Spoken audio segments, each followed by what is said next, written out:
Κυρίες και κύριοι, καλησπέρα. Απόψε είναι Σάββατο 28 Δεκεμβρίου του 2024.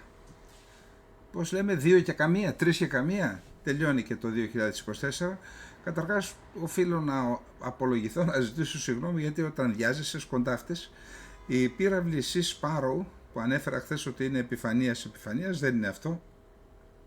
Είναι εδάφος αέρος ή επιφανείας αέρος, δηλαδή χρησιμοποιούνται κυρίως από το πολεμικό ναυτικό και είναι αντιαεροπορικά, αντιπυραυλικά βλήματα για μικρή και μέση απόσταση. Οπότε, εάν κάποιοι που δεν γνώριζαν και άκουσαν αυτό που είπα χθες, ανασκευάζω και λέω ότι δεν είναι επιφανείας, δηλαδή εναντίον πλοίων, είναι αντιαεροπορικά, αντιπυραυλικά συστήματα. Αυτά που δίνουμε, τα 24 βλήματα που δίνουμε στους Ουκρανούς, χρησιμοποιούνται για τις ελληνικές φρεγάτες κυρίως για εγγύης αεροπορική προστασία. Αυτά λοιπόν σε σχέση με τα χθεσινά. Να πάμε στα σημερινά. Έχουμε εξελίξεις. Φαίνεται ότι βασικά η Συρία, οι εξελίξεις στη Συρία είναι αυτές που θα παίξουν καθοριστικό ρόλο και στην πορεία των ελληνοτουρκικών σχέσεων.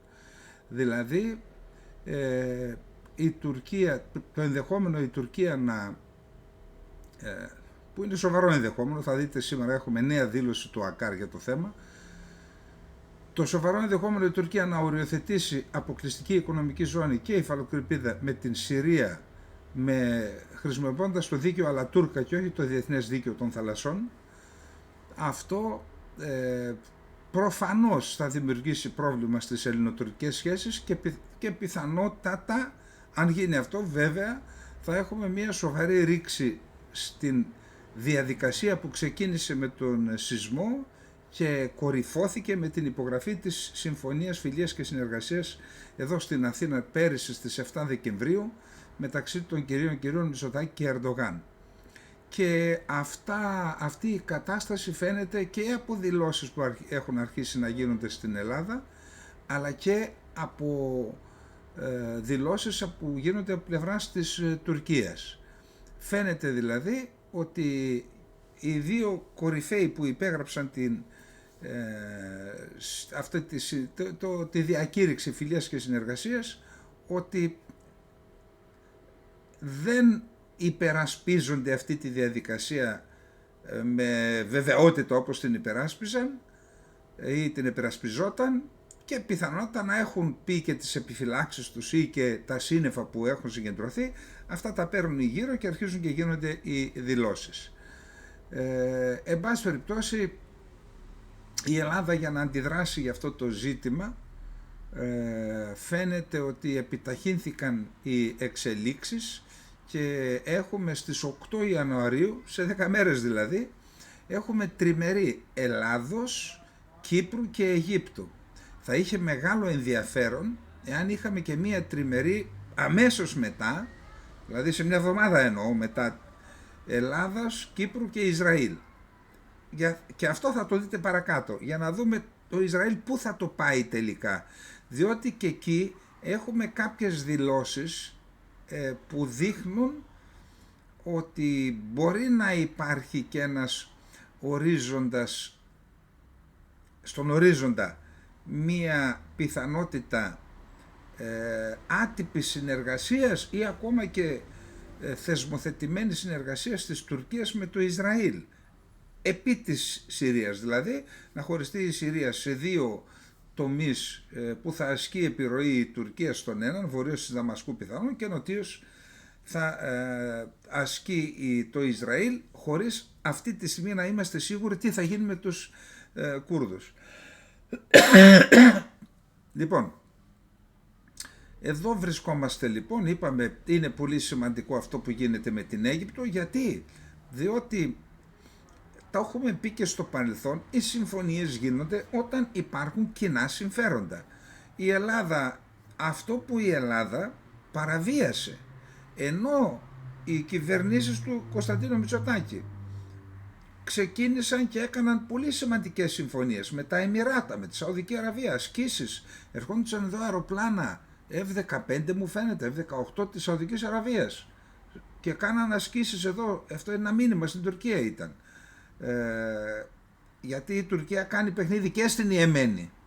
Όχι με Σιήτες, με Σουνίτες, έχει έναν ομάρχη δικό της εκεί πέρα, η οποία Τουρκία κάνει το δικό της παιχνίδι και στην Ιεμένη. Εν πάση περιπτώσει, τα Εμιράτα έστελναν και αυτά εδώ.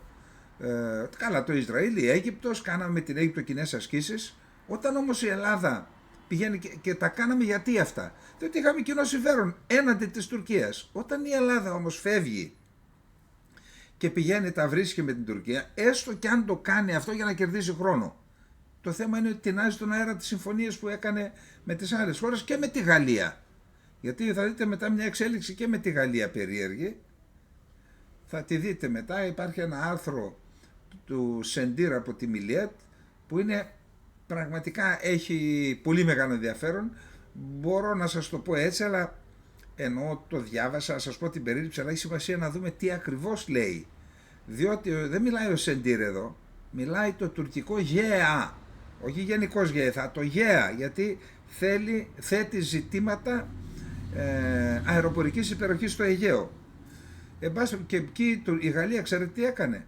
Φέρεται πιεστήσα, με βάση πάντα τον Τούρκο, έτσι, πιεστήσα από την Αγγλία, έδωσε την άδεια, γιατί είναι συμπαραγωγή η Meteor, που είναι το στρατηγικό όπλο της Ελλάδας που μας δίνει υπεροπλία στο Αιγαίο. Φέρεται η Τουρκία να απέτησε από την Αγγλία, επειδή θα δώσει πολλά δισεκατομμύρια, η Αγγλία με τη σειρά της πίεσε τη Γαλλία και η Γαλλία είπε εντάξει, να πάρει Meteor η Τουρκία να τοποθετήσει τα Eurofighter όταν τα πάρει.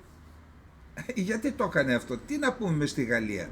Γιατί τα δίνεις? Θα σου πει και η Γαλλία, κάτσε ρε φίλε, πώς γιατί τα δίνω, αφού εσύ έχεις φιλίας και συνεργασίας? Ας έχει και αυτός να αντιμετωπίσει άλλες απειλές. Κουραφέξαλα.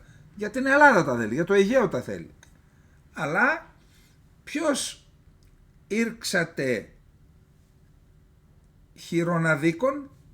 Εμείς είπαμε θα τα βρούμε με την Τουρκία, όπως τα βρήκαμε εμείς, τα βρήκαν και οι άλλοι. Και η Σαουδική Αραβία και τα Εμιράτα.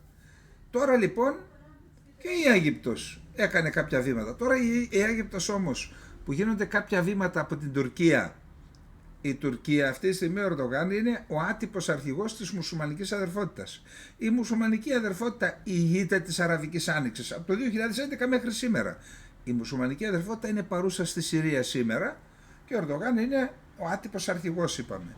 Και επειδή έχουμε μηνύματα, αλλά και δήλωση του Σίση που λέει μετά την Συρία έβαλαν στο μάτι την Αίγυπτο, να αποσταθεροποιήσουν την Αίγυπτο, να τον καθαρίσουν για αυτόν δηλαδή.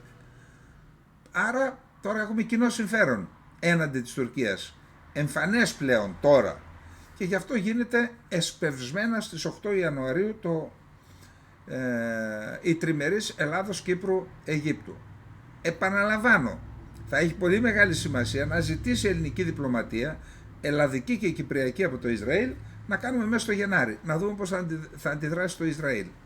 Στο Ισραήλ υπάρχουν αντιφαντικές δηλώσεις, αν μετά θα δείτε δηλώσεις, όσοι έχετε τη δυνατότητα και χρόνο, πάρτε και διαβάστε τη συνέντευξη που έχει δώσει ο Σαάρ, ο νέος υπουργός εξωτερικών, στην Jerusalem Post. Αναφέρει, αυτή λέει δεν είναι η κυβέρνηση, συμμορία τρομοκρατών είναι στη Δαμασκό, και αναφέρεται σε αναγκαιότητα, ηθική και διπλωματική αναγκαιότητα στήριξης και σε στρατιωτικό επίπεδο των Κούρδων στη Συρία, που κινδυνεύουν με γενοκτονία από τους Τούρκους. Βαριά λόγια. Υπουργός εξωτερικών τα λέει αυτά. Την ίδια στιγμή όμως θα δούμε και τι άλλο. Ότι η Τουρκία, μάλλον σας το είπα χθες, αναλαμβάνει την ευθύνη ελέγχου του εναέριου χώρου της Συρίας, την οποία ευθύνη μέχρι τώρα την είχε η Ρωσία. Τι γίνεται εκεί πέρα όμως? Η Ρωσία είχε μια συμφωνία με το Ισραήλ, επειδή είχε τον έλεγχο του εναέριου χώρου, δεν αντιδρούσε στους αεροπορικούς βομβαρδισμούς που έκανε το Ισραήλ σε στόχους ιρανικού ενδιαφέροντος, αλλά μέσα στο εναέριο χώρο της Συρίας, και δεν ενεργοποιούσε τα συστήματα S-300 που είχε στη Χμεϊμίν και δεν ξέρω πού αλλού, ή και δεν επέτρεπε μάλλον και τη Συρία να χτυπήσει αεροπλάνα. Πυράβλους χτυπούσαν τα αντιπυραυλικά συστήματα της Συρίας. Αεροπλάνα δεν χτύπησαν ποτέ Συριακό. Ισραηλινό. Τι λέει τώρα η Τουρκία? Το διάβασα σε μέσα Ισραηλινά, αλλά δεν υπάρχει επιβεβαίωση, έτσι.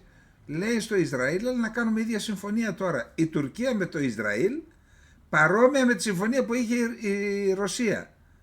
Μα γίνει τέτοια συμφωνία, τότε πάει ο νους του λογικά σκεπτομένου ότι θα χωρίσουν τη Συρία στα δυο. Θα πάρει την νοτίως της Δαμασκού περιοχή που την ενδιαφέρει άμεσα, στρατηγικού ενδιαφέροντος για το Ισραήλ, και από εκεί και μετά θα αφήσει την Τουρκία να αλωνίζει βόρεια. Ερωτηματικό τι θα γίνει με τους Κούρδους, επαναλαμβάνω. Λοιπόν, ενώ συμβαίνουν αυτά λοιπόν, να δούμε τι μας λέει ο Τούρκος αρθρογράφος της Μιλέτου, ο οποίος αυτά είναι η ανάλυση που πήρε από το Γενικό Επιτελείο Αεροπορίας της Τουρκίας και την έκανε άρθρο. Εντάξει, για να δούμε τι λέει. Έχει σημασία να δούμε τι ακριβώς λέει. Καταρχάς αναφέρεται,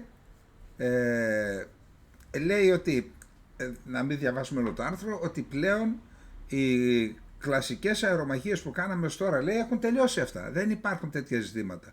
Τώρα δέχεσαι, λέει, πλήγμα πυραυλικό από τον αντίπαλο χωρίς να τον δεις. Και αυτό είναι το πρόβλημα, γιατί η Ελλάδα αυτή τη στιγμή ήδη έχει αυτό το πλεονέκτημα στο Αιγαίο. Τι σας έλεγα, γιατί ο Τούρκος δεν πετάει και δεν κάνει, τι λέγαμε εδώ πέρα, μισό λεπτό. Λοιπόν, τι λέγαμε εδώ πέρα, γιατί δεν πετάει ο Τούρκος και δεν κάνει παραβιάσεις? Διότι, δεν έχω τώρα έτοιμη την ημερομηνία, κάποια στιγμή πετούσε 1 ή 2 τετράδες, δεν θυμάμαι καλά, δεν έχει σημασία. 1 ή 2 τετράδες τουρκικών αεροσκαφών F-16 πετούσαν προς την Κρήτη, στο Κρητικό πέλαγος. Και κάποια στιγμή άναψαν όλα τα λαμπάκια των χειριστών των τουρκικών αεροσκαφών ότι έχουν εγκλωβιστεί από ραντάρ αντιαεροπορικού πυράβλου. Αυτό όταν συμβαίνει, αυτό συμβαίνει σε αερομαχίες. Όταν ο ένας θέλει να πάρει την ουρά του άλλου, τότε τον στοχεύει το ραντάρ και είναι σαν να του λέει είσαι νεκρός. Ένα κουμπί λείπει και τότε εγκαταλείπει την αερομαχία αυτός ο οποίος έφαγε την ήττα. Άναψε το λαμπάκι του. Εκεί λοιπόν άναψαν και τα 8 λαμπάκια ταυτόχρονα.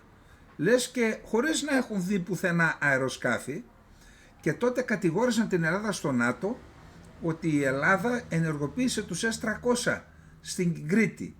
Διότι αν ενεργοποιηθούν το ραντάρ των αντιπυραυλικών συστημάτων των S-300, εάν γίνει αυτό, τότε το αντιπυραυλικό σύστημα σημαίνει ότι έχει εγκλωβίσει τα τουρκικά τα αεροσκάφη και ένα κουμπί. Αυτοί λοιπόν μας έκαναν παράπονα στο ΝΑΤΟ, εμείς ψύχρεμοι το παίζαμε, δεν ήταν οι S-300, τελικά ήταν κάτι άλλο, πιθανόν να ήταν τα Ραφάλ. Άρα η Τουρκία από τότε σου λέει εσύ αυτοί θα με σκοτώσουν, θα μας καθαρίσουν, προτού καταλάβουμε από πού μας ήρθε. Και έτσι, διότι μετά από κάθε αεροπορική επιχείρηση, έστω και στην ειρήνη, και πριν και μετά υπάρχει ενημέρωση στη μοίρα. Αυτοί γύρισαν πίσω και είπαν παιδιά, τι να ξαναβγούμε. Αν μας ξαναεγκλωβίσουν δεν θα γίνεται καν αερομαχία. Και αυτό έφτασε μέχρι τον Ερντογάν και η εκτίμησή μου είναι ότι κατά πάσα πιθανότητα γι' αυτό ο Ερντογάν την ανάγκη φιλοτιμία ποιούμενος είπε κοίταξε δεν θα σε παραβιάζω αλλά να τα βρούμε.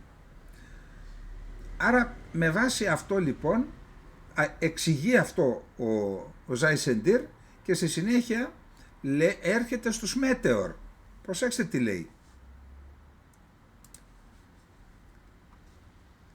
Η Τουρκία χρησιμοποιεί τον πύραυλο AIM 120 C7, τα τυπικά πυρομαχικά του ΝΑΤΟ. Αέρος.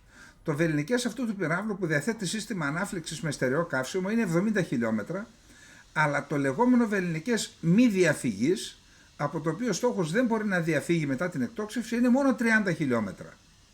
Από την άλλη, οι αποτελεσματικοί πύραυλοι Meteor που αναπτύχθηκαν από τους Γάλλους έχουν βελληνικές 200 χιλιόμετρων και βελληνικές διαφυγής μη διαφυγής 100 χιλιόμετρα.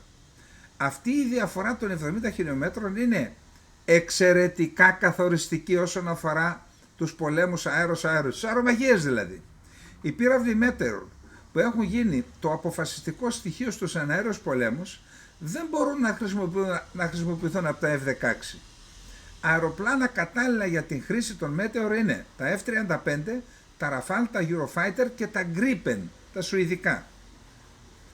Μετά λέει η Τουρκία θα αγοράσει Eurofighter προκειμένου να εξισορροπήσει την εις βάρος της κατάσταση που υπάρχει αυτή τη στιγμή στο Αιγαίο, αφού η Ελλάδα έχει τους Meteor.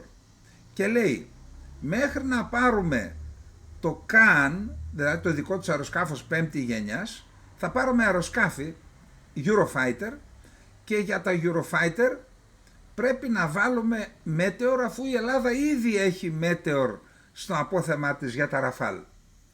Και τις δίνονται και τα F-35 τα οποία μπορούν να φέρουν και αυτά τους Meteor, άρα έχει τέτοιους, λέει, δίνονται F-35 και στη Βουλγαρία και στη Ρωμανία που θα έχει και αυτή.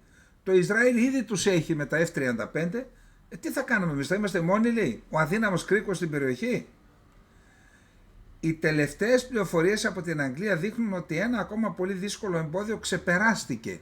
Φαίνεται ότι το Λονδίνο έπεισε το Παρίσι να πουλήσει πυράβλους Meteor στην Τουρκία και έτσι να έχουμε και πάλι ισορροπία. Αν είπα στην αρχή ότι είναι συμπαραγωγή, λάθος, είναι καθαρά γαλλικά τα γαλλική η Meteor, αλλά θα τους πουλήσει στην Αγγλία για να τους τοποθετήσουν στα Eurofighter. Και έτσι θα έχουμε και πάλι ισορροπία στο Αιγαίο. Άρα σήμερα η ισορροπία στο Αιγαίο είναι υπέρ της Ελλάδας. Μέχρι να τα πάρει η Τουρκία θα περάσουν τουλάχιστον 2-3 χρόνια, πιστεύω. Χωρίς τους πυράβλους Meteor, τα Eurofighters θα ανταποκρινόταν έχουν καλά ραντάρ και άρα δεν θα μας έβλεπαν, αλλά έχουν μειωμένη ορατότητα σε σχέση με τάρα, αλλά ο κύριος στόχος με τον οποίο εξουδετερώνεις τον αντίπαλο έλειπε, είναι τα Meteor. Τώρα λοιπόν, αφού σύμφωνα με τον Τούρκο δημοσιογράφο, ο οποίος σας είπα πήρε αναφορά, αυτό είναι για να επηρεαστεί η τουρκική κοινή γνώμη, γιατί ξέρουν ότι μειονεκτούν. Σου λέει να παίρνουμε και εμείς Meteor. Τώρα λοιπόν λύθηκε και αυτό το ζήτημα. Τι άλλο λέει, κοιτάξτε, ο Πρωθυπουργός Μητσοτάκης στην Ελλάδα επιμένει στις καλές σχέσεις με την Τουρκία, αλλά υπάρχουν πολλοί άνθρωποι στο δικό του κόμμα και σχεδόν σε όλα τα κόμματα της αντιπολίτευσης που αντιτίθενται σε αυτή τη διαδικασία. Ο πρώην Πρωθυπουργός Τσίπρας δήλωσε πριν από περίπου 10 μέρες ότι η Ελλάδα θα πρέπει πρώτα να ρυθμίσει το θέμα των 12 μιλίων πριν προσφύγει στο Διεθνές Δικαστήριο, δηλαδή να τα επεκτείνει. Και λέει ότι τελικά το ΣΥΡΙΖΑ δεν έχει καμία διαφορά με το Δένδια ή άρα με το Δένδιας, ο Δένδιας είναι υπέρ των 12 μιλίων. Λέει λοιπόν ο Τούρκος, πρέπει να προστατεύσουμε τη διαδικασία διαλόγου με την Ελλάδα και να λειτουργήσουμε αποτρεπτικά για να σταματήσουμε τα σχέδια του Ισραήλ στην περιοχή μας. Δύο στόχοι, εναντίον της Ελλάδας και εναντίον του Ισραήλ. Με άλλα λόγια, δεν πρέπει να υπάρχει κενό μέχρι να παραχθεί επαρκής αριθμός Καάν και Γκιοκχάν. Γκιοκχάν είναι το βλήμα αντίστοιχο του Meteor. Ως μέσα ενημέρωσης, ως μιλιέτ δηλαδή, λέει ο Ζάισεντερ, εξηγούμε κάθε πρωτότυπο που παράγεται οπλικό συστήματα στην Τουρκία και λέμε εντάξει, λύσαμε το πρόβλημα. Αλλά το σημαντικό είναι να περάσουμε από την παραγωγή του πρωτοτύπου στη μαζική παραγωγή και να βάλουμε τα προϊόντα στο απόθεμα των τουρκικών όπλων δυνάμεων. Ζούμε σε μια γεωγραφία όπου δεν έχουμε την πολυτέλεια να περιμένουμε. Δυστυχώς αυτή είναι η θλιβερή αλλά η πραγματική αλήθεια. Λοιπόν, άρα εδώ βλέπουμε ότι η Τουρκία έχει πρόβλημα. Δηλαδή η απόφαση της κυβέρνησης Τσίπρα-Καμένου τότε με το ταξίδι που κάνα στην Αμερική και ο Τραμπ μας ανακοίνωσε ότι η Ελλάδα θα εξυγχρονίσει 80 F-16 σε Viper, άρα εκείνο μας έδωσε ένα βήμα μπροστά και χρονικό και ποιοτικό. Μετά η σωστή απόφαση Μητσοτάκη να πάρει τα Rafale μας έδωσε ένα επιπλέον βήμα, ποιοτικό έναντι της Τουρκίας, και φυσικά και η Μπελαρά το ίδιο, αλλά χρειάζεται να γίνουν πολλά ακόμα στη θάλασσα, να ενισχυθεί το ελληνικό πολεμικό ναυτικό. Αλλά από μια που μιλάμε για τον αέρα, αυτή τη στιγμή η Τουρκία είναι όχι ένα-δύο επίπεδα κάτω από την Ελλάδα. Άρα, αν η Τουρκία αποφασίσει να τεντώσει το σκηνή με την ΑΟΣ με τη Συρία, τότε η Ελλάδα έχει δύο όπλα. Ελπίζουμε στην επίσκεψη στην Αίγυπτο στις 8 του μηνός στην τριμερή να λύσουν το πρόβλημα της τριμερούς οριοθέτησης Ελλάδα-Κύπρος-Αίγυπτος, να τελειώνουμε με αυτό και να έχουμε το ισχυρό χαρτί. Είναι μια σοβαρή απόφαση, κατά την άποψή μου πρέπει να ληφθεί. Το πότε εναπόκειται σε αυτούς που κυβερνούν, αυτοί ξέρουν όλα τα δεδομένα, εννοώ την κατάσταση των ενόπλων δυνάμεων της Ελλάδας και της Τουρκίας, αλλά σε κάθε περίπτωση κάποια στιγμή η Ελλάδα πρέπει να πάρει και αυτή την απόφαση. Και να τελειώνουμε. Όταν γίνουν αυτά, η γαλάζια πατρίδα, όπως λένε στα τουρκικά, ελβεντά μαβίβαταν. Ελβεντά μαβίβαταν. Γεια σου, την αποχαιρετάμε. Φεύγει από το προσκήνιο. Και τελειώνουν και τα ελληνοτουρκικά προβλήματα. Τέλος πάντων, για να δούμε τώρα τι έπιασε τον Ακάρ και τι δήλωσε για την Ελλάδα, την Κύπρο και τη Συρία κτλ. Ασκήσαμε και ασκούμε όλα τα κυριαρχικά μας δικαιώματα στις θάλασσες και στον αέριο χώρο μας. Κανείς δεν μπορεί να το αποτρέψει αυτό. Πώς δεν μπορεί? Αφού σας έχουμε με την αεροπορία. Χρησιμοποιώ μια λέξη της νεολαίας. Σας έχουμε. Η Τουρκία έχει μια ακτή 12.000 χιλιόμετρων. Είμαστε μια θαλάσσια χώρα. Τώρα να σας πω κάτι. Λοιπόν, ακούστε. Που λένε είναι θαλάσσια χώρα. Καταρχάς, όλοι οι ναυτικοί τους και στην Οθωμανική Αυτοκρατορία και τώρα ήταν περισσότεροι Έλληνες ή εξισλαμισμένοι, και τότε και τώρα. Περισσότεροι είναι είτε από τον Εύξηνο Πόντο είτε κριτικοί εξισλαμισμένοι. Έλληνες δηλαδή που πήγαν στην Τουρκία. Όταν το 1992 πήγα στην Σμύρνη και ήρθε το καλοκαίρι, πήγαμε στη θάλασσα. Τώρα δεν το λέω πραγματικά, δεν το λέω, οι άνθρωποι αυτοί είναι, σέβομαι την ιστορία τους, τις παραδόσεις τους, πραγματικά το λέω. Αλλά το 95% των απλών ανθρώπων που ερχόταν στις θάλασσες έβλεπε τη θάλασσα σε απόσταση μεγαλύτερη από τα 15 μέτρα. Ερχόταν στη θάλασσα. Καθόταν στην παραλία, ντυμένες οι γυναίκες τώρα και οι άντρες, δεν ξεντύνονταν εύκολα τότε, αλλά την έβλεπαν από τα 15 μέτρα, φοβόντουσαν. Ποια θαλάσσια χώρα είσαι? Ποια? Τώρα σιγά σιγά μαθαίνουν, φυσικά αρχίζουν και μπαίνουν. Αλλά σας λέω πώς ήταν τότε. Πάμε να δούμε λοιπόν τι λέει. Είμαστε μια θαλάσσια χώρα. Είμαστε αποφασισμένοι και δεσμευμένοι να ασκήσουμε τα δικαιώματά μας στις θάλασσές μας. Έχουμε κάθε δύναμη γι' αυτό. Η Κύπρος είναι το εθνικό μας ζήτημα. Δεν έχουμε κάνει πίσω και δεν θα κάνουμε πίσω. Κανείς δεν μπορεί να το αμφισβητεί αυτό. Το Καστελόριζο είναι ακριβώς απέναντί μας. Κατά κάποιο τρόπο παρακάμφθηκε ιστορικά και κατέληξε να ανήκει στους Έλληνες. Άκου. Παρακάμφθηκε ιστορικά. Τι θα πει αυτό? Υπογράψατε συμφωνία με τους Ιταλούς και τα παραδώσατε τα Καστελόριζα στους Ιταλούς. Και οι Ιταλοί μετά το δεύτερο παγκόσμιο πόλεμο, οι τιμένοι, τα παρέδωσαν στην νικήτρια Ελλάδα. Δωδεκάνησα που ήταν ελληνικά από τότε που υπάρχει ανθρώπινη ύπαρξη, από ό,τι ξέρουμε. Δηλαδή που άφηναν ίχνη οι άνθρωποι, γραφή και άλλα αγάλματα ή αρχαιολογικά ευρήματα. Μόνο οι Έλληνες κατοικούσαν εκεί. Υπήρχαν φυσικά κατά καιρούς ξένοι που τα κυρίευσαν, αλλά αφού ο ελληνικός πολιτισμός φωνάζει από παντού, τι θα πει αυτό? Ότι κατά κάποιο τρόπο παρακάμφθηκε ιστορικά και κατέληξε να ανήκει στους Έλληνες. Η απόσταση του Καστελορίζου από την Τουρκία είναι 1950 μέτρα. Να το πάμε και ανάποδα. Και η Τουρκία είναι σε απόσταση, ηλικία μάλλον, γιατί αυτή η περιοχή είναι η ιστορική ηλικία, είναι σε απόσταση 1950 μέτρα από το Καστελόριζο. Τι σημαίνει αυτό? Ότι το Καστελόριζο πρέπει να διεκδικεί τα απέναντι? Τι κόλπα είναι αυτά? Οι υποψήφοι αξιωματικοί μας στις στρατιωτικές σχολές μπορούν να κολυμπήσουν 2 χιλιόμετρα. Ως εκ τούτου το νησί είναι σε απόσταση κολύμβησης. Οι Έλληνες φίλοι είπαν, τότε κολυμπήστε και ελάτε αν σας βαστάει. Και είπαμε, Θεού θέλοντος θα έρθει μια μέρα που θα το κάνουμε, είπε ο Ακάρ. θέλουν 40.000 τετραγωνικά χιλιόμετρα θαλάσσιας δικαιοδοσίας για αυτό το νησί. Τους πονάει το σύμπλεγμα της μεγίστης. Όταν λέμε όχι σε αυτό, μας λένε ασυμβίβαστους. Ναι, είμαστε ασυμβίβαστοι. Δεν θα το δεχτούμε αυτό. Μην το δέχεστε, εμείς θα το κάνουμε. Και εσείς μην το δέχεστε. Και εμείς δεν δεχθήκαμε το τουρκολιβικό και το κάνατε παρανόμως. Εμείς θα το κάναμε και νομίμως. Δεν μπορούμε να πάρουμε όπλα από την Αμερική, εννοεί, παρόλο που τα πληρώσαμε. Δεν μας τα έδωσαν. Τώρα κατασκευάζουμε. Πουλάμε σε φιλικές και σε συμμαχικές χώρες. Υπάρχει πολλή δουλειά να κάνουμε που μπορούμε να κάνουμε στη Συρία. Προσέξτε. Αν η Συρία φτάσει στην ειρήνη και στη σταθερότητα, φυσικά υπάρχει πολλή δουλειά που μπορούμε να κάνουμε ως δύο γειτονικές χώρες. Δύο φίλες, δύο αδερφές χώρες. Μία από αυτές τις δουλειές είναι φυσικά οι θαλάσσιες δικαιοδοσίες. Μπορούμε να το κάνουμε αυτό πολύ άνετα με μια σταθερή Συρία που θα είναι φίλοι και αδερφοί μας. Όχι μόνο αυτό, αλλά μπορούμε επίσης να αναπτύξουμε και να αυξήσουμε τη συνεργασία σε επίπεδο επικοινωνίας και μεταφορών, επικοινωνιών και μεταφορών. Θα ήταν υπέρ των δραστηριοτήτων των δύο χωρών και μετά λέει για το Κυπριακό τα γνωστά κόλπα που λένε οι Τούρκοι. Λοιπόν, τώρα πάμε να δούμε τι γίνεται εδώ, να κάνουμε πριν πάμε στα Συριακά, να πούμε κάτι που έχει ιδιαίτερο ενδιαφέρον.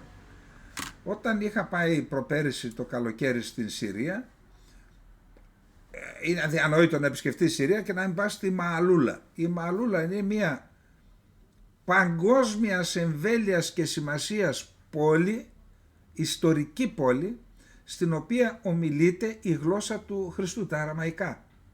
Και είναι το απίστευτο μοναστήρι της Αγίας Θέκλας.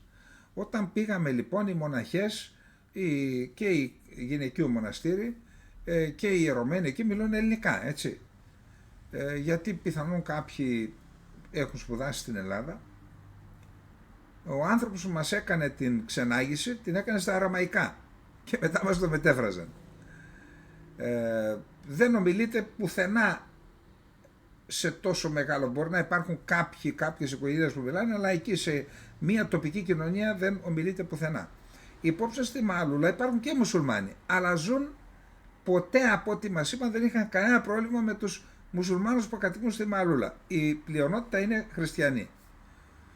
Εκεί λοιπόν, καταρχάς στη Μααλούλα υπάρχουν και αναθήματα από Έλληνες της Κύπρου. Είδα σε εικόνες και ονόματα. Και όταν ήρθε το Ισλαμικό κράτος κατέλαβε και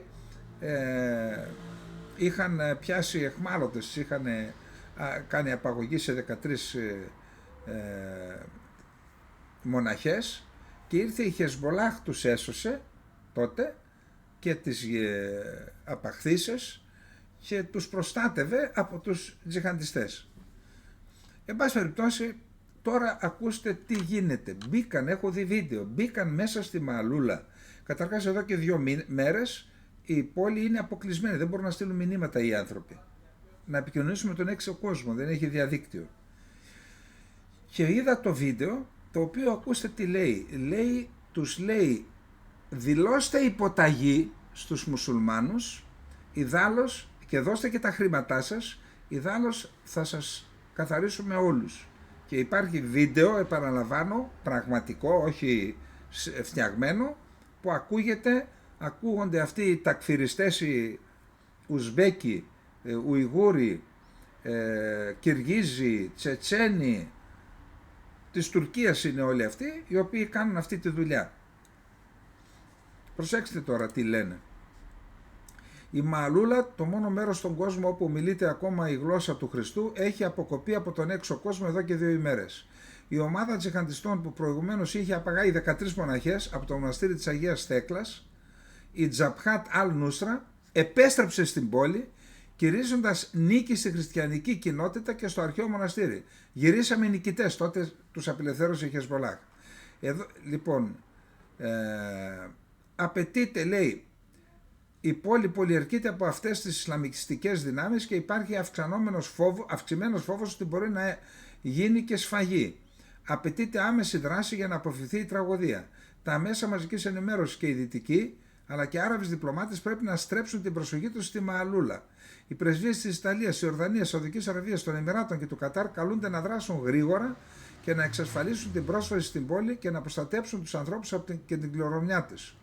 Η σιωπή και η αδράνεια τώρα θα μπορούσαν να οδηγήσουν σε μια μη αναστρέψιμη καταστροφή. Το βίντεο που είδα, οι τρομοκράτες του Αλ Γκολάνι εισβάλλουν στην ιστορική χριστιανική πόλη Μαλούλα και τους απειλούν είτε να αφήσουν τα χρήματά τους, είτε να αποτίσουν φόρο τιμής, είτε να σκοτωθούν. Αυτά προηγουμένως είχε προηγηθεί η έκκληση από φορείς των χριστιανών προς την ελληνική πρεσβεία να πάει στη Μαλούλα. Μέχρι στιγμής δεν έχουμε ενημέρωση αν πήγαν ή δεν πήγαν. Επίσης να δώσουμε μία πληροφορία έτσι επιγραμματικά πριν περάσουμε στο Ιράν, στη Συρία, να δώσουμε μία επιγραμματική πληροφορία ότι ο Σουρέια Önder και η Περβίλ Μπουλντάν, δύο βουλευτές του Ντέμ, του φιλοκουρδικού κόμματος στην Τουρκία, κατόπιν αδείας του Υπουργείου Δικαιοσύνης της Τουρκίας, επισκέφτηκαν σήμερα τον το φυλακισμένο ηγέτη του Κουρδικού Εργατικού Κόμματος, του Κουρδικού Απελευθερωτικού Κινήματος του Αμπτουλάχ Οτσαλάν. Τον επισκέφτηκαν στην Καλόλυμνο, τουρκιστή Ιμραλή, έμειναν αρκετή ώρα εκεί.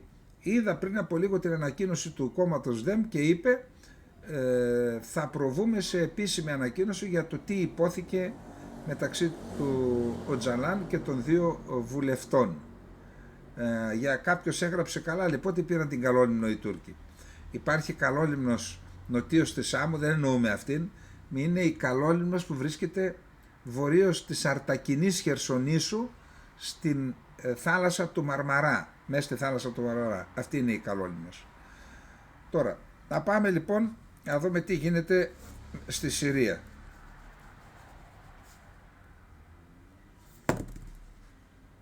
Για να δούμε που είμαστε στο 32. Λοιπόν, στη Συρία έχουμε σοβαρές εξελίξεις και εκεί. Να δούμε καταρχάς τι λένε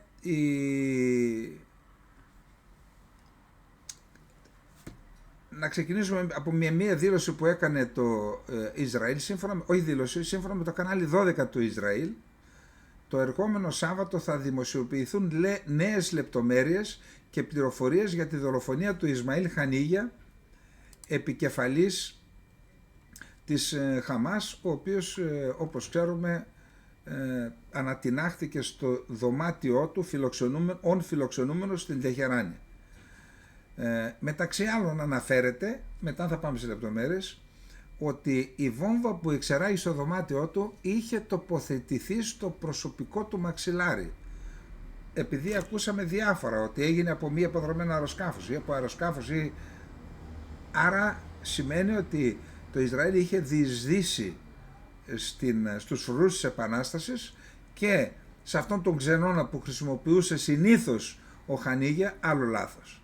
Πάει συνέχεια στο ίδιο δωμάτιο και έτσι ανατινάχθηκε. Πάμε τώρα.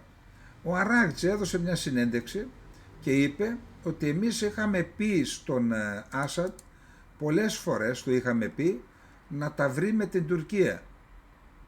Αυτός επέμενε και έλεγε πώς μπορώ εγώ πριν ανατραπεί, πώς μπορώ εγώ να συζητήσω με μια χώρα η οποία έχει στρατεύματα και κατέχει έδαφος δικό μου και η οποία είναι τουλάχιστον ο ορατός πρωταγωνιστής της επιχείρησης καταστροφής της χώρας μου.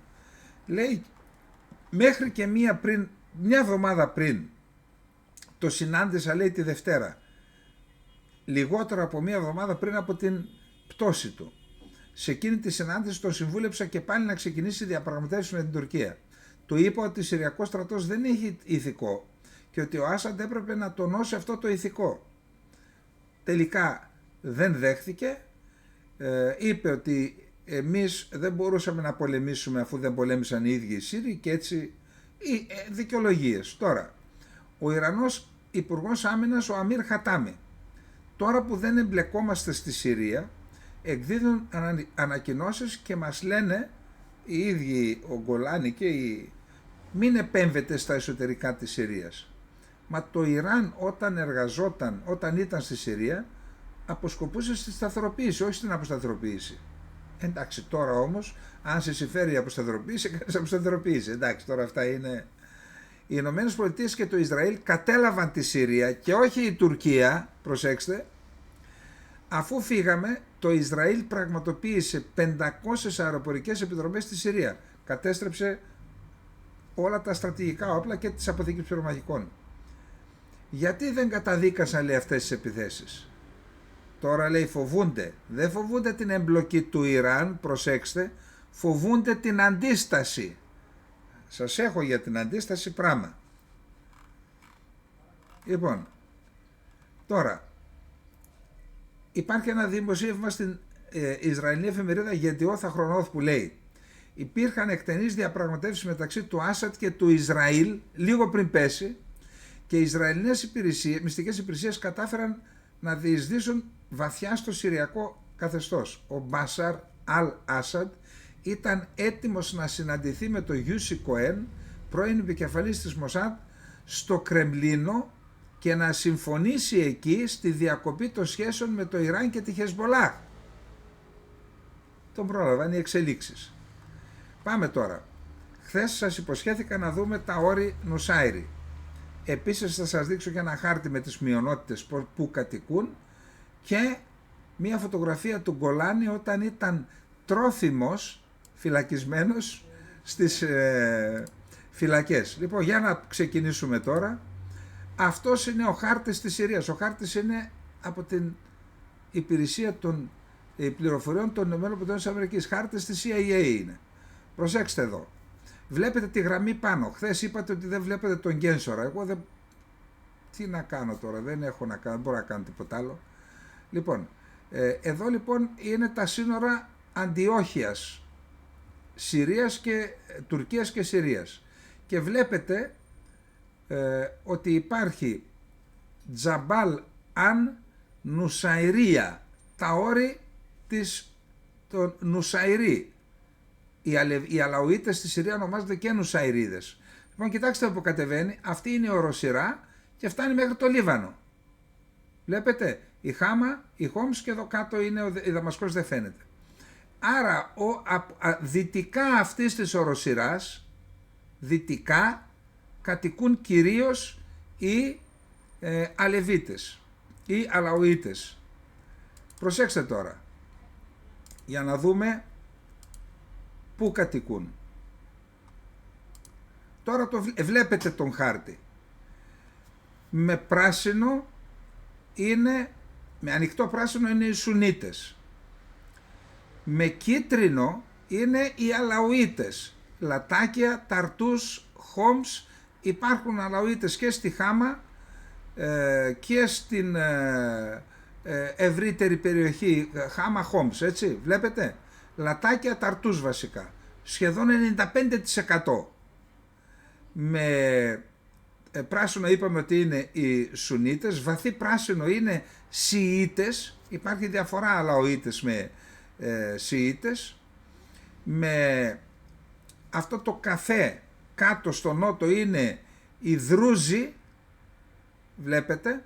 Όπου βλέπετε σταυρούς κατοικούν χριστιανοί και στην Ταρτούς, γύρω από την Ταρτούς, και στην Χάμα, στη Χόμς, γύρω από τη Χόμς, στη Δαμασκό πολύ, στην Τερά και στη Σουέιντα που είναι η καρδιά των Δρούζων, και εκεί βλέπετε ότι κατοικούν. Επίσης εκεί που υπάρχει τη διαγράμμιση την πλάγια είναι Κούρδοι, και υπάρχει και Τουρκομάνοι που βρίσκονται πάνω, αυτές με τις βούλες που είναι πράσινο με βούλες, είναι Τουρκομάνοι που κατοικούν εκεί στην περιοχή της Αλ-Μπαμπ και βορείως της Λατάκιας. Λοιπόν, αυτή είναι η κατάσταση στην Συρία. Κρατήστε και αυτόν το χάρτη, γιατί μετά έχουμε μία άλλη, θα γίνει μία αναφορά και σε αυτό το θέμα. Και εδώ ποιος είναι ο κύριος? Ποιος είναι ο κύριος? Ο κύριος είναι ο Γκολάνη, όταν ήταν τρόφιμος στις φυλακές, τις αμερικανικές φυλακές στο Ιράκ. Ήδη είχε πολεμήσει στις τάξεις της Αλ-Κάιντα. Οι κουρδικές πηγές λένε ότι είχε δώσει διαταγή ως ομαδάρχης της Αλ-Κάιντα, πάνω από 2.000 νεκροί από δικές του διαταγές τότε.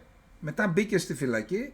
Κάποιοι κακές γλώσσες λένε ότι στη φυλακή ήταν κάτι σαν φοιτητής, ας πούμε, κάτι έμαθε και το εφαρμόζει πιθανόν τώρα. Λοιπόν, άρα φύγαμε και από εδώ. Πάμε να δούμε λοιπόν πού είμαστε τώρα. Πάμε να δούμε τι γίνεται.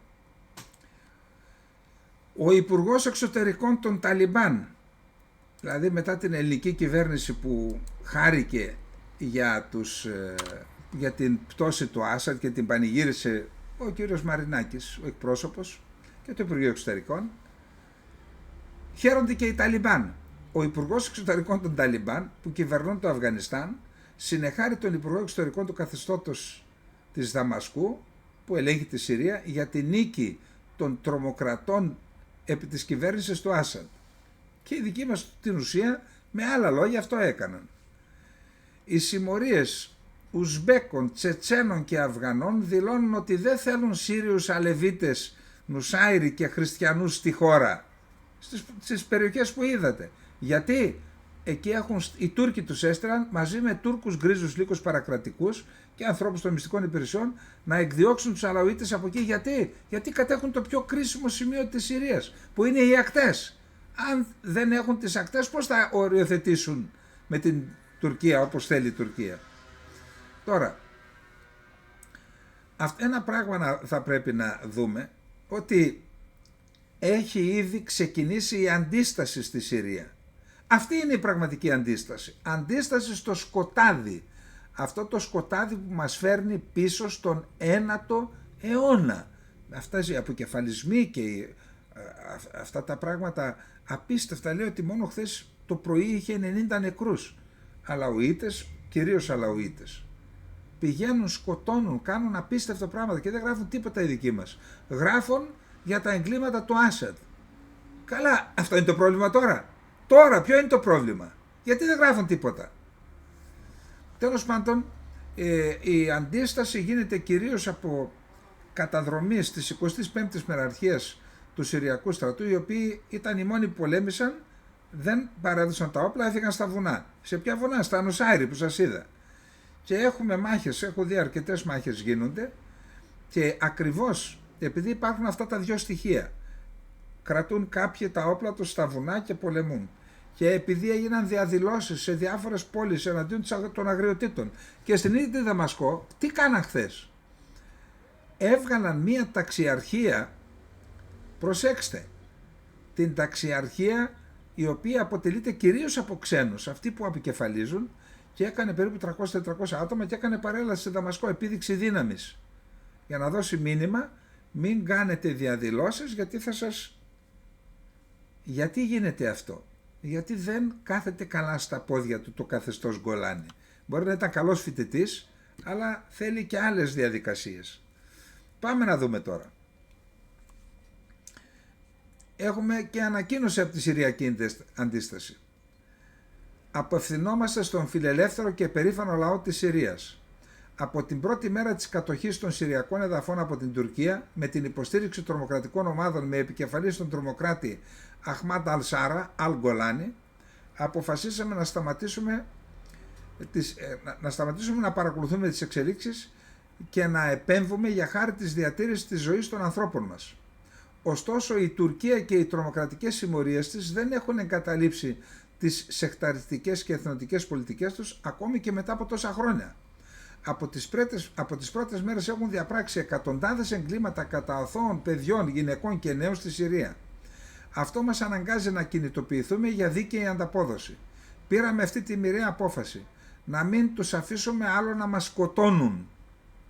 Τώρα, ο πρώην σύμβουλος εξωτερικής πολιτικής του Τραμπ, ο Δόκτωρ Ουαλίντ Φαρές, προσέξτε, 4 κοινότητες βρίσκονται στη Συρία σε εξέγερση ενάντια στο τζιχαντιστικό καθεστώς, το οποίο λειτουργεί ως μεταβατική κυβέρνηση στη Δαμασκό.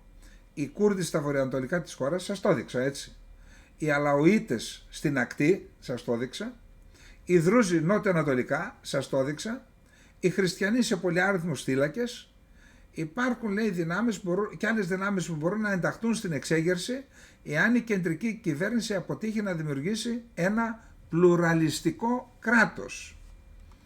Τώρα, ενώ λέει αυτά ο πρώην σύμβουλος του Τραμπ, Αμερικανοί αξιωματούχοι πιστεύουν ότι μια περιεκτική και μετριοπαθής διακυβέρνηση της Χαγιάτ Ταχρήρ Αλ-Σαμ στη Συρία είναι η καλύτερη ελπίδα για να αποτραπεί μια διαολίστηση στη βία και στο χάος που θα μπορούσε να αποσταθεροποιήσει περαιτέρω τη Μέση Ανατολή. New York Times. Δηλαδή η φωνή της μιας Αμερικής, τέλος πάντων. Δηλαδή περιμένουν τώρα από τους τζιχαντιστές να συμπεριφερθούν σαν δημοκράτες. Συγγνώμη, αλλά εδώ τώρα χρειάζεται χαρακτηρισμός που δεν θέλω να κάνω.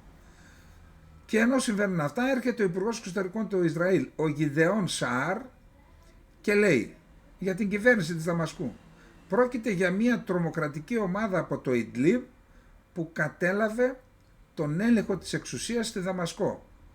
Ο κόσμος τους βλέπει ως μια νέα σταθερή κυβέρνηση μόνο για να διευκολύνει την επιστροφή των προσφύγων. Εννοεί την Τουρκία, την Ελλάδα και την Ευρώπη. Σου λέει ας φύγουν οι πρόσφυγες, ας πούμε ότι είναι σταθεροί. Είναι ένα ισλαμιστικό καθεστώς, λέει ο Γιδεών Σαάρ. Λέει κι άλλα, περιμένετε. Τώρα, επειδή οι μεγάλες διαδηλώσεις έχουν γίνει στην Ταρτούς και στην Λατάκια, προσέξτε τι έκαναν οι Ρώσοι, επειδή φοβούνται καμιά επίθεση στην Ταρτούς. Βλέπω ότι με ένα αεροσκάφος, με ένα ελικόπτερο Κάμοφ, επιθετικό ελικόπτερο, κάνουν συνεχώς περιπολίες, ενώ οι τζιχαντιστές στην είσοδο στο δρόμο που οδηγεί στη βάση των Ρώσων, τη Χμεϊμίν, στη Λατάκια, έκανα ένα σημείο ελέγχου. Δηλαδή όποιος περνάει από έλεγχο. Γιατί φοβούνται την εμπλοκή των Ρώσων που είναι και στις δύο βάσεις στις διαδηλώσεις. Η Υπηρεσία Εξωτερικών Πληροφοριών της Ρωσίας δήλωσε ότι οι υπηρεσίες πληροφοριών των ΗΠΑ και του Ηνωμένου Βασιλείου σχεδιάζουν τρομοκρατικές επιθέσεις σε ρωσικές στρατιωτικές βάσεις σε μια προσπάθεια να εκδιώξουν τη Ρωσία από τη Συρία.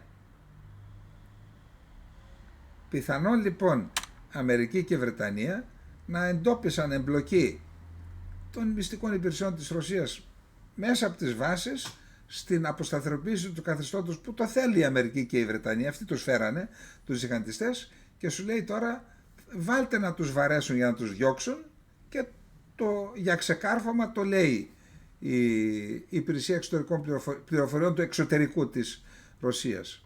Η εξτρεμιστική ταξιαρχία Χαλίτ Μπιν Αλ Γουαλίτ, που συνδέεται με τη Χαγιάτ Ταχρήρ Αλ-Σαμ, είναι αυτή που έκανε την παρέλαση στην πλατεία Ομεϊαδών, σε αυτό το τέμενος που είναι στην UNESCO, και στην πλατεία Αλ-Μαλίκη στη Δαμασκό της Ρωσίας. Αυτή η ταξιαρχία αποτελείται από Τουρκμένους, Ουιγούρους, Ουσμπέκους, Αφγανούς, Τούρκους, Τσετσένους και Λίβιους. Είναι καθαρά τουρκικοί και αυτοί οι Τούρκοι τους κατέβασαν για να κρατήσουν τους ανθρώπους τους εκεί πέρα, έτσι. Αλλιώς μπορεί με μια μεγάλη διαδήλωση να τους πάρουν πλημμύρα και να τους διώξουν. Για να διασφαλιστεί ότι η Λατάκια θα είναι κατάλληλο έδαφος για την Ισλαμική τρομοκρατία, οι τρομοκράτες της Τουρκίας που συνδέονται με την Αλ-Κάιντα έχουν ξεκινήσει εθνοκάθαρση από τους σαλαφιστές εναντίον των Αλαουιτών. Χιλιάδες τζιχαντιστές, έχω δει βίντεο, έτσι, τους στέλνουν στη Λατάκια σήμερα για να αρχίσει η εθνοκάθαρση και η γενοκτονία των Αλαουιτών στη Λατάκια, που είναι τεράστιας σημασίας για την Τουρκία.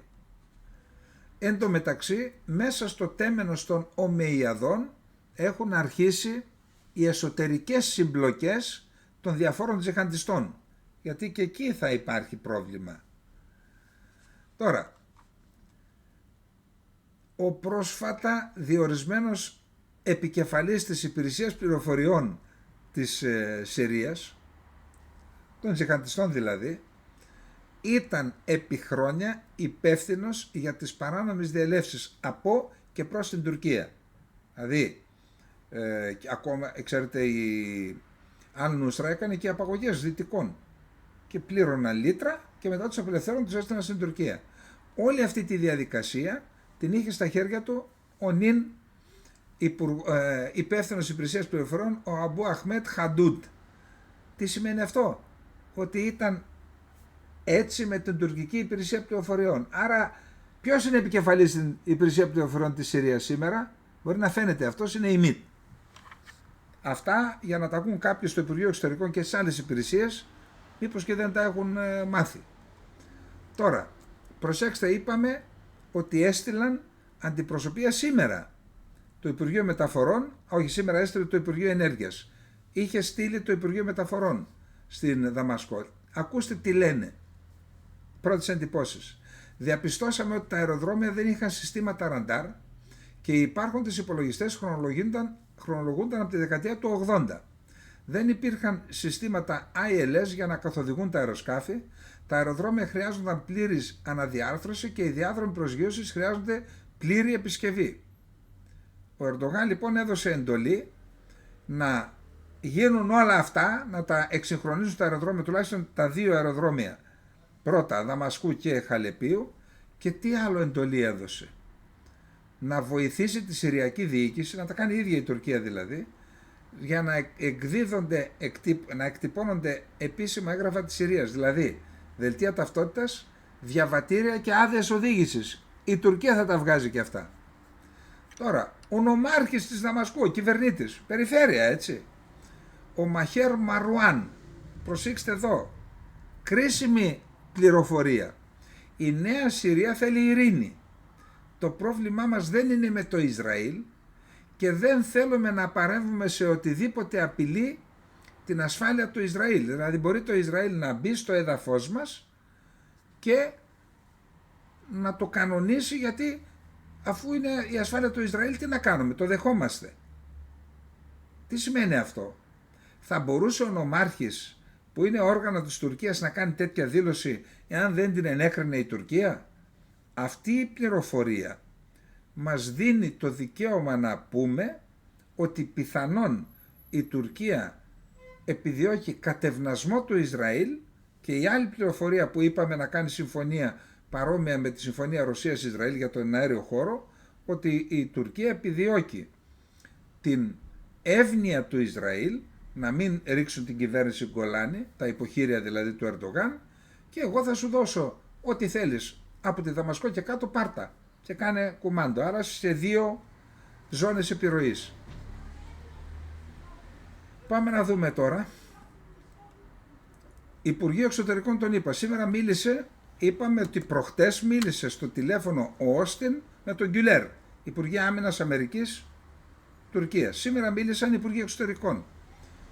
Τι δηλώνει το Υπουργείο Εξωτερικών? Ο Μπλίνκεν τόνισε σε συνομιλία το Αμερικανικό Υπουργείο Εξωτερικών με τον Τούρκο ομόλογό του την ανάγκη υποστήριξης μιας πολιτικής διαδικασίας στη Συρία.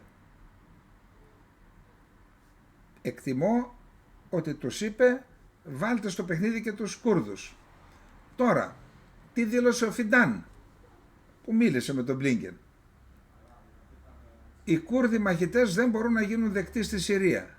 Η τρομοκρατική οργάνωση δεν μπορεί να γίνει δεκτή στη Συρία, δήλωσε εκπρόσωπος του Τουρκικού Υπουργείου Εξωτερικών αναφερόμενος στις Συριακές Δημοκρατικές Δυνάμεις. Ο Φιντάν φέρεται να εξήγησε στον Μπλίνκεν ότι είναι σημαντική η συνεργασία με τη νέα Συριακή ηγεσία ώστε να διασφαλιστεί η σταθερότητα στη Συρία και να ολοκληρωθεί η μεταβατική περίοδος κατά συντεταγμένο τρόπο. Υπόψη ότι την Τρίτη συμφώνησαν όλες οι ομάδες που έχουν όπλα στη Συρία να ενταχτούν στις ένοπλες δυνάμεις της Συρίας, δηλαδή υπό ενιαία διοίκηση. Δεν είχαν κληθεί οι Κούρδοι. Εντάξει. Τώρα πάμε να δούμε τι γίνεται με τους Κούρδους. Ας το αφήσουμε αυτό σε ξεχωριστό.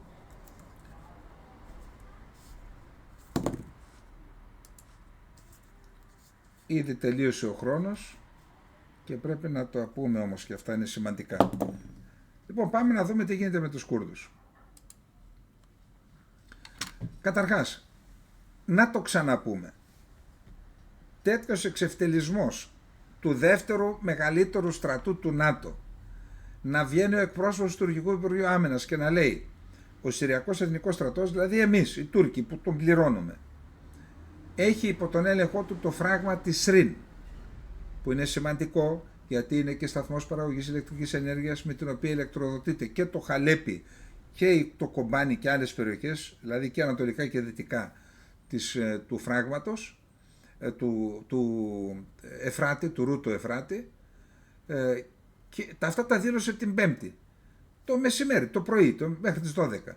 2 ώρες μετά, 3 ώρες μετά, πήγε ο Φερχάτ Σαμί που είναι ο υπεύθυνος επικοινωνίας και τι έκανε? Είναι πάνω στο φράγμα, βλέπει το ρολόι του και λέει σήμερα είναι 26, πόσο ήταν προχτές, 26 Δεκεμβρίου του 2024, η ώρα είναι 14:30 και όπως βλέπετε σε βίντεο είμαι πάνω στο φράγμα. Τους εξευτέλισαν, δεν τους εξευτέλισαν μόνο, έστειραν πολύ ενισχυμένες μονάδες οι Τούρκοι, στις οποίες συμμετείχε και ο τουρκικός στρατός κανονικά όμως, έφαγαν ανελαίητο ξύλο από τους αντάρτες, δεν μπόρεσαν να τους αποθήσουν από τους Κούρδους μαχητές και φυσικά δεν μπόρεσαν να προσεγγίσουν και στο φράγμα. Έχουν καταστρέψει πολλές δεκάδες οχήματα τεθωρακισμένα και μη των Τούρκων, των κλεφτοκοτάδων αυτών, και άρματα, 11 ή 12 άρματα. Κάποια μάλιστα τα πήραν και τα πήγαν στη Ροζάβα, και δεν επιβεβαιώνεται, αλλά το διασταυρώνουν από κουρδικές πηγές, ότι έχουμε, καταρχάς είναι 450 οι νεκροί, λένε οι Κούρδοι, οι κλεφτοκοτάδες. Αυτό έχει τεράστια σημασία, γιατί οι κλεφτοκοτάδες είναι εκεί και για προσωπικό συμφέρον. Είναι το λεγόμενο γκανιμέτ, δεν έχω χρόνο τώρα να σας πω τι, που νομιμοποιούνται όταν καταλαμβάνουν ένα χωριό, 3 μέρες μπορούν να λαιλατίσουν, είναι νόμιμο. Αυτός είναι παλιός άγραφος κανόνας των Τούρκων και των Μουσουλμάνων. Όταν λοιπόν δεν έχουν να κερδίσουν, γιατί να κάτσουμε να σκοτώνουμε, έχει και τόσους νεκρούς, 450 νεκρούς, έχουμε λιποταξίες. Μέχρι 10.000 άνθρωποι έχουν λιποτακτήσει με τις οικογένειές τους και πήγαν προς τα μέσα, εκεί που έχει να πάρουν και τίποτα, να λαιλατίσουν τις περιουσίες των χριστιανών και των αλαουιτών. Ενώ λοιπόν συμβαίνει αυτό, να πούμε γιατί. Ένας, πέραν το ότι είναι πιο εκπαιδευμένοι και πιο πειθαρχημένοι οι Κούρδοι και έχουν και είναι πιο πολεμικός λαός από τους κλεφτοκοτάδες και από τους Τούρκους. Από το 84 πολεμάνε οι Κούρδοι και νικάν τους Τούρκους, έτσι. Τα μη επανδρομένα αεροσκάφη έπαιξαν τεράστιο ρόλο. Αυτά είναι βίντεο, δεν μπορεί να... Έχουν κάνει ένα δικό τους, το μπρούσκο, όπως είπαμε, μη επανδρομένα ντρόν, που κουβαλάει μία ρουκέτα και χτυπάνε τα αυτοκίνητα και άρματα και τετραγισμένα, τροχοφόρα και ερπιστριοφόρα και τα άλλα τα Toyota, αυτά τα αγροτικά που λέμε εμείς, τα οποία είναι το κύριο όχημά τους. Δεκάδες. Άρα ας το κρατήσουμε και αυτό. Τώρα επίσης είδα ότι προετοιμάζεται εκστρατεία οικονομικής υποστήριξης για ντρόν στη Ροζάβα, όπως το έκαναν οι Ουκρανοί και μάζεψαν μπορεί και 200 εκατομμύρια. Οι ιδιώτες το έκαναν αυτό, πλούσιοι, και έβαλε κάποιος 1 εκατομμύριο, είπε βάλτε κι εσείς, και μάζεψαν 200 εκατομμύρια και όλα αυτά τα διέθεσαν έξω από το δημόσιο λογιστικό της χώρας απευθείας και έκαναν κοσμογονία παραγωγής ντρόν στην Ουκρανία. Έτσι πάνε να κάνουν και οι Κούρδοι τώρα. Αυτά ας τα ακούνε οι δικοί μας εδώ πέρα. Ο Γκιντεόν Σαάρ. Άρα είμαστε σε αυτήν τη φάση. Επίσης λιποταξίες παρατηρούνται και στη Μέμπετς, θα έρθει και η στιγμή της Μέμπετς, και στον Κύρεσπι χθες τη λωρίδα που σας έδειξα και τη Σερεκάνια. Επίσης υπάρχουν απόψεις που λένε ότι αν έχει ανάψει κόκκινο από την Αμερική που λέει στην Τουρκία μην εισβάλλεις, ότι οι Κούρδοι μπορούν να απελευθερώσουν και το Χαλέπι και το Αφρίν. Εντάξει. Τώρα, τι άλλο είπε στην Jerusalem Post ο Σαάρ? Σε συνομιλίες που είχαμε υπουργούς εξωτερικών σε όλο τον κόσμο, από τον Μπλίνκεν, προσέξτε τον αναφέρω ονομαστικά, μέχρι άλλους, τόνισα την ευθύνη της διεθνούς κοινότητας έναντι των Κούρδων. Τόνισα τις θυσίες που έκαναν οι Κούρδοι στον αγώνα τους εναντίον του Ισλαμικού κράτους και προειδοποίησα για τους κινδύνους διάλυσης της αυτονομίας των Κούρδων στη Ροζάβα. είναι ηθική και διπλωματική επιταγή να τους υποστηρίξουμε και στρατιωτικά. Οι Κούρδοι είναι μια φιλοδυτική και φιλική ομάδα και πρέπει να σταθούμε δίπλα τους. Στη Τζερουζάλεμ Post αυτά, έτσι. Τώρα, ο Φερχάτ Σαχίν, που είναι γνωστός και ως Μασλούμ Άμπντι, ο ηγέτης των Κούρδων, λέει θα συζητήσουμε με τη Ρωσία να ενεργήσει ως μεσολαβητής στη συμφιλίωση με την Τουρκία. Εάν αυτό το αίτημα δεν ικανοποιηθεί, είμαστε έτοιμοι να υπερασπιστούμε τους εαυτούς μας και τους ανθρώπους μας σε κάθε περιοχή μετά από 4 χρόνια προετοιμασίας. Καλούν τους Ρώσους τώρα. Γιατί? Εκτιμώ ότι το έκαναν με την έγκριση των Αμερικανών, γιατί και οι Ρώσοι έχουν ισχυρές προσβάσεις στο κουρδικό κίνημα παραδοσιακά. Από τότε που ο Στάλιν πούλησε τους Κούρδους το 1946 στο Ιράν, που είχαν κάνει το πρώτο κουρδικό κράτος, έκτοτε έχουν βαθιές ρίζες σε όλα τα κουρδικά κινήματα και στο συγκεκριμένο. Τώρα, ο Φερχάτ Σαμί έδωσε μια συνέντευξη στο KNN και λέει: οι δημοκρατικές δυνάμεις και τα όπλα τους θα ενταχθούν στον επερχόμενο Συριακό στρατό αφού εγγυηθούν τα δικαιώματα των Κούρδων και των συνιστοσών στο Σύνταγμα, το Κοινοβούλιο και το δικαίωμα στην άμυνα. Δηλαδή λέει, αναγνωρίστε μας συνταγματικά, δώστε μας θέση στο Κοινοβούλιο, δηλαδή ποσοστιαία να εκπροσωπούμαστε στο Κοινοβούλιο, κρατάμε τις δυνάμεις μας και θεωρούνται μέρος των ενόπλων δυνάμεων της Συρίας και κρατάμε το δικαίωμα στην αυτοάμυνα. Δηλαδή αν μας επιτεθείτε σας, και τότε λέει είμαστε σύμφωνοι. Και λέει, η απειλή του Ερντογάν να εξοντώσει τους Κούρδους επιβεβαιώνει ότι η Τουρκία υπήρξε κράτος φαγών από την ιστορία μέχρι τώρα. Τα όπλα των δημοκρατικών δυνάμεων της Συρίας είναι όπλα του Συριακού λαού ενάντια σε εξωτερικές και εσωτερικές απειλές και δεν θα κάνουμε συμβιβασμούς για το δικαίωμά μας στην υπεράσπιση της πατρίδας. Η Τουρκία δεν θέλει στρατό και κοινοβούλιο επιλεγμένο από το λαό για τη Συρία και υπάρχει, άρα θέλει κυβέρνηση αλατούρκα, και υπάρχει κίνδυνος εξόντωσης των Αλοητών, των Δρούζων, των Κούρδων και των Χριστιανών. Η Τουρκία θέλει να εξοντώσει την εθνική και θρησκευτική πολυμορφία στη Συρία. Η μόνιμη παρουσία του διεθνούς συνασπισμού υπό τη ΣΥΠΑ στο Κομπάνι πρέπει να συζητηθεί με τη νέα κυβέρνηση των ΗΠΑ. Αυτό είναι το μεγάλο ερωτηματικό. Τι θα κάνει ο Τραμπ? Εάν ο Τραμπ πει μένουμε στη Συρία, τότε ελάτε να σας πω την άποψή μου ποια θα είναι τα επόμενα βήματα και πόσο σημαντικό είναι αυτό για την Κύπρο, για την επιβίωση της Κύπρου και της Ελλάδας. Οι αραβικές χώρες θα είναι ισχυρές στο συριακό γίγνεσθε για να αποτρέψουν την Τουρκία από το να μονοπολίσει το χάος και να επιβάλλει την ηγεμονία της στη Συρία. Καλύτερα τους Άραβες ξυπνάτε, τους λέει. Ελάτε εδώ, σας παίρνει τη Συρία, μια αραβική χώρα η Τουρκία. Η διεθνής κοινότητα δεν εμπιστεύεται την Τουρκία στο θέμα του πολέμου κατά του Ισλαμικού κράτους και αφού ήταν η Τουρκία η πύλη από την οποία πέρασε όλη η Ισλαμική τρομοκρατία και όλοι οι τρομοκράτες του ISIS πέρασαν από την Τουρκία. Πώς να την εμπιστευτεί η διεθνής κοινότητα? Η επέκταση της τουρκικής απειλής κατά των Τούρκων στη Συρία θέτει σε κίνδυνο την περιοχή του Κουρδιστάν και με την αύξηση αυτών των απειλών ελπίζουμε σε στρατιωτική συνεργασία μαζί με τους Κούρδους του Μπαρζανί εννοεί, για να προστατέψουμε και την αυτόνομη περιοχή του Κουρδιστάν και τη Ροζάβα. Λοιπόν, έχουμε πολύ γρήγορα ο Σάμα Χαμντάν, ανώτερος ηγέτης της Χαμάς, επειδή σας είπα προχθές ότι αναπτερώνται οι ελπίδες για συμφωνία με την Χαμάς. Για να πάμε γρήγορα να δούμε πού βρισκόμαστε. Γρήγορα πρέπει να τις δώσουμε αυτές τις πληροφορίες.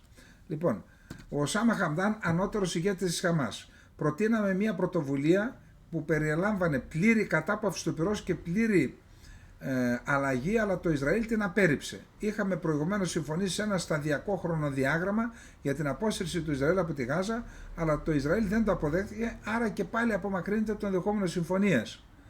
Τώρα, Η Ρωσία, η Αμερική δήλωσε, όχι, θα ανακοινώσει αύριο, νομίζω, τη Δευτέρα, ένα νέο πακέτο στρατιωτικής βοήθειας στην Ουκρανία αξίας 1,25 δισεκατομμυρίων δολαρίων και είναι πυραυλικά συστήματα NASAMS και Hawk, αντιαεροπορικά δηλαδή, βλήματα πυροβολικού 155 χιλιοστών και 105 χιλιοστών, επίσης και Stinger, αντιαεροπορικά, για να ενισχύσουν την Ουκρανία να κρατήσει μέχρι να έρθει ο Τραμπ να δούμε τι θα γίνει.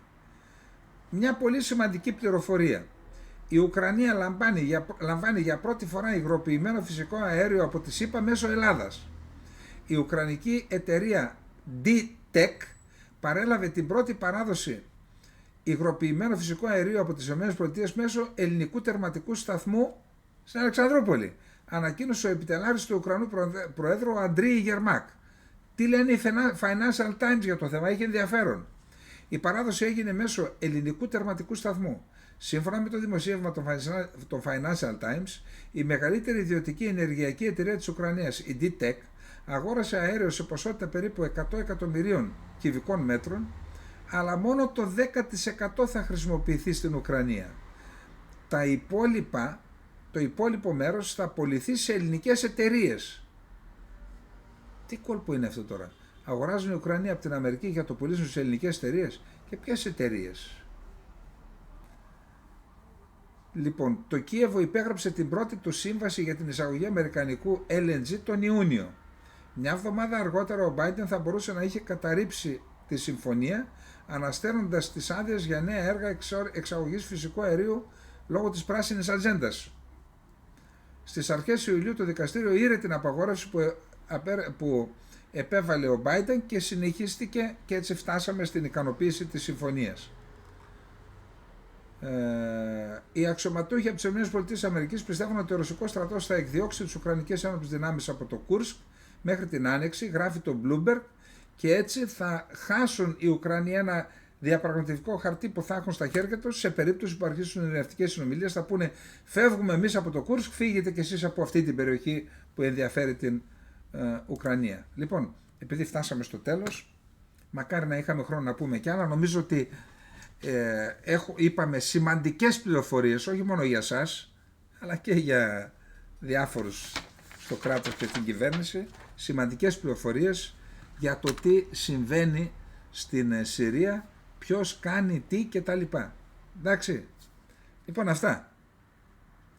Καληνύχτα, μέχρι αύριο να είστε όλες και όλοι καλά. Να έχετε ένα καλό Σαββατόβραδο. Φωτιά στα Σαββατόβραδα.